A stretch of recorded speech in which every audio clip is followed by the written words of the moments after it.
Salam dan bahagia Ibu dan Bapak Guru. Ibu dan Bapak Guru, pada modul kali ini kita akan melanjutkan pembelajaran mengenai cara menerapkan restitusi yang telah dirumuskan oleh Diane Goosen dalam segitiga restitusi. Mari kita lihat lagi 3 tahap dalam segitiga restitusi ini. Di modul yang lalu, kita telah membahas sisi 1 segitiga restitusi, yaitu menstabilkan identitas. Di modul ini, kita akan melanjutkan pembahasan ke sisi 2 segitiga restitusi. Memvalidasi kebutuhan atau validasi tindakan yang salah.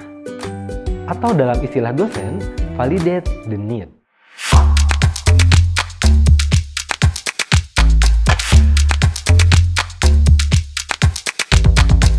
Ibu dan Bapak Guru, mari mengingat sejenak perilaku murid-murid kita di kelas, baik yang negatif ataupun yang positif. Adakah murid Ibu dan Bapak Guru yang selalu melakukan kesalahan? Misalnya, sering kali datang terlambat? Apakah Ibu dan Bapak Guru memahami apa alasan dibalik murid tersebut selalu terlambat? Apakah dia bekerja sebelum bersekolah? Atau adakah murid Ibu dan Bapak Guru yang bersemangat belajar di kelas? Misalnya aktif menjawab pertanyaan yang diajukan? Apakah Ibu dan Bapak Guru memahami tujuan mengapa ada murid yang selalu aktif di kelas? Apakah dia memang ingin belajar? Atau apakah bila ia meraih ranking 1 akan dibelikan sepeda oleh orang tuanya? Dasar kepercayaan dari sisi 2 segitiga restitusi sebenarnya selaras dengan yang pernah kita pelajari di modul sebelumnya. Bahwa setiap tindakan yang dilakukan manusia, baik atau buruk, memiliki alasan atau tujuan. Tujuan dari setiap tindakan tersebut adalah memenuhi kebutuhan dasar. Ketika kita memahami kebutuhan dasar yang melatari tindakan kita bisa memilih tindakan terbaik untuk memenuhi kebutuhan dasar tersebut. Prinsip dasar sisi 2 segitiga restitusi ini percaya bahwa setiap saat, mengingat konteksnya dan caranya memandang dunia, seseorang selalu melakukan yang terbaik. 2 akibat dari prinsip segitiga ini dimaknai sebagai 1. Seseorang tidak pernah mengambil pilihan yang terburuk. Dan 2. Seseorang bisa melakukan hal yang lebih buruk. Hal ini juga berarti jika ada hal yang lebih buruk untuk dilakukan, berarti ada pilihan yang lebih baik.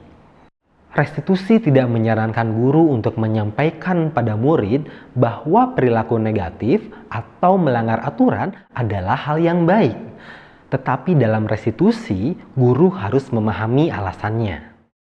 Memahami alasan atau kebutuhan di balik perilaku seseorang merupakan langkah penting dalam berpindah dari evaluasi diri menuju restitusi diri. Penting bagi seseorang untuk memahami dampak dari perbuatannya pada orang lain.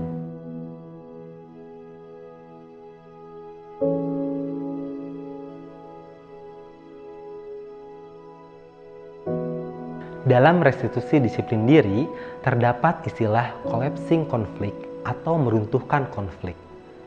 Suatu proses di mana kita mengidentifikasi dan mencari solusi yang bisa memenuhi kebutuhan semua orang. Untuk mengajari murid-murid kita memahami kebutuhan diri, Diane Goosen meminta kita untuk mengajak mereka melihat ke dalam dan membaca perasaan mereka. Perasaan sedih dan kesepian menggambarkan kebutuhan cinta yang tidak terpenuhi. Kemarahan menandakan kebutuhan akan kekuatan. Perasaan tertekan, sesak, atau terbebani merupakan sinyal dari kebutuhan akan kebebasan.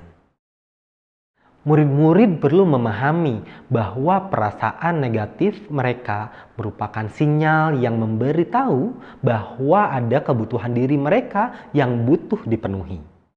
Murid-murid perlu tahu bahwa rencana restitusi disiplin diri melibatkan ketetapan untuk memenuhi kebutuhan mereka tanpa melanggar kebutuhan orang lain.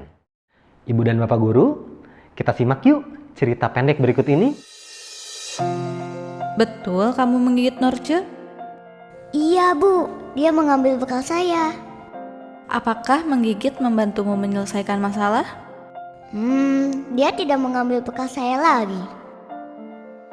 Oh, ternyata kalau Adeo gigit Norce, dia tidak jadi mengambil bekal Adeo ya? Tapi Norce jadi menangis. Ada tidak ya cara lain biar Norce tahu kalau Adeo tidak suka bekalnya diambil?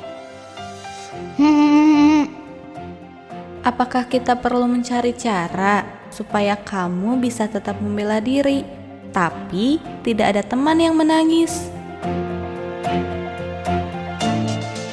Norce, betul kamu mengambil bekal Adeo? Betul Bu. Ibu yakin kamu punya alasan kenapa kamu melakukan hal itu.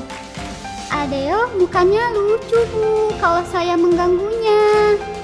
Memang senang ya kalau melihat teman memiliki bermacam-macam ekspresi lucu. Tapi Adeo tampaknya terganggu. Ia jadi menggigitmu. Apakah kamu mau membuat orang lain terganggu dan jadi melakukan hal buruk? Pada cerita pendek itu, Bu Belen membantu memvalidasi kebutuhan kekuatan Adeo untuk membela diri, serta membantu memvalidasi kebutuhan Norce akan kesenangan. Bu Belen telah memberi contoh pada kita bagaimana melihat alasan di balik tindakan kedua muridnya, lalu membantu mereka mencari pilihan yang lebih baik untuk memenuhi kebutuhannya tanpa melanggar kebutuhan orang lain. Ibu dan Bapak Guru, mengelola manusia-manusia muda di kelas kita memang bukan tindakan yang mudah. Mari bersama-sama kita memberikan pandangan baru pada murid-murid kita soal disiplin. Tidak lagi tentang kekerasan atau peraturan yang menyiksa, namun soal bagaimana bisa memenuhi kebutuhan mereka dengan tetap memperhatikan kepentingan orang lain. Terima kasih, terus belajar dan berusaha Ibu dan Bapak Guru hebat.